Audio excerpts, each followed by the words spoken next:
आज Indian youth Congress ने नौजवानों के रोष, उनके गुस्से को एक शांतिपूर्ण प्रोटेस्ट के माध्यम से दर्ज कराया एआई समिट के इवेंट पर।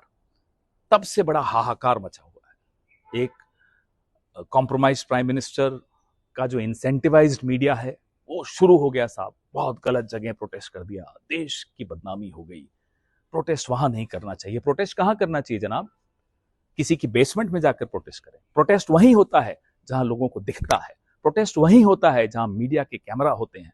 प्रोटेस्ट और कहां होगा? संसद में हम बोले तो leader of opposition Rahul Gandhi देश के लिए सबसे बड़ा खतरा है। 25 सांसदों को आप बाहर कर देते हैं। हम सड़क पर आए तो हम राष्ट्र विरोधी हैं। हम कहां बोले? चलिए आप बता दीजिए साहब, एक जगह बता दीजिए कि वहां जाकर बोलिए हम कोई नहीं आएंगे, किसी को डिस्टर्ब मत करिए। प्रोटेस्ट डिस्टर्ब करने के लिए होता है।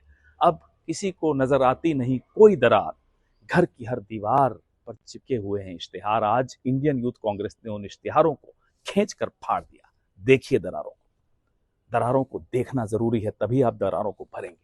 कहते हैं देश बदनाम कर दिया। अरे देश तब नहीं बदनाम हुआ जब आप हमारे 20 बहादुर सैनिकों की शहादत के बाद चीन को क्लीन चिट दे देते हैं। देश तब नहीं बदनाम हुआ जब ऑपरेशन सिंदूर में सीज फायर की घोषणा अमेरिका करता है, चीन पाकिस्तान का साथ देता है, जनरल मुनीर के साथ डोनाल्ड ट्रंप खाना खाते हैं, रोज भारत का अपमान करते हैं, हमारे भारत के लोगों को बेड़ियों में वापस भेजते हैं। तब नहीं देश बदनाम होता। तब नहीं देश बदनाम होता जब एप्स्टीन फाइल्स में दबे हुए राज, आप सबकी सांठगांठ के राज दबाए रखने के लिए आप एक ऐसी ट्रेड डील कर लेते हो अमेरिका के साथ जिसमें भारत के किसान, भारत के टेक्सटाइल, भारत के एमएसएमई को तबाह कर देते हो। कहां 3% टैरिफ होता था हम पर, अब 18% टैरिफ है। और आपने कितना टैरिफ लगाया? आप कहते हैं हम $500 बिलियन की खरीद करेंगे अमेरिका से अगले 5 सालों में। तब नहीं देश बदनाम होता।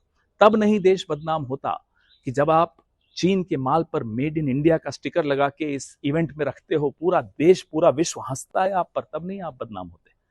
अरे हम लोग उस पार्टी के हैं जिन्होंने आईआईटी बनाई, जिन्होंने हैदराबाद, जिन्होंने बैंगलोर, गुड़गांव ऐसे टेक्निकल हब्स बनाए। हमें नहीं चाहिए आपका मेड इन गलगोटिया यूनिवर्सिटी के राष्ट्रभक्ति के सर्टिफिकेट। हम उसके बगैर खुश हैं। लेकिन आज जो अच्छी बात वो ये है कि देश के नौजवानों ने देश को मजबूर किया कि दरारें देखिए, तभी इन दरारों को आप भर पाएंगे। जय हिंद, जय कांग्रेस।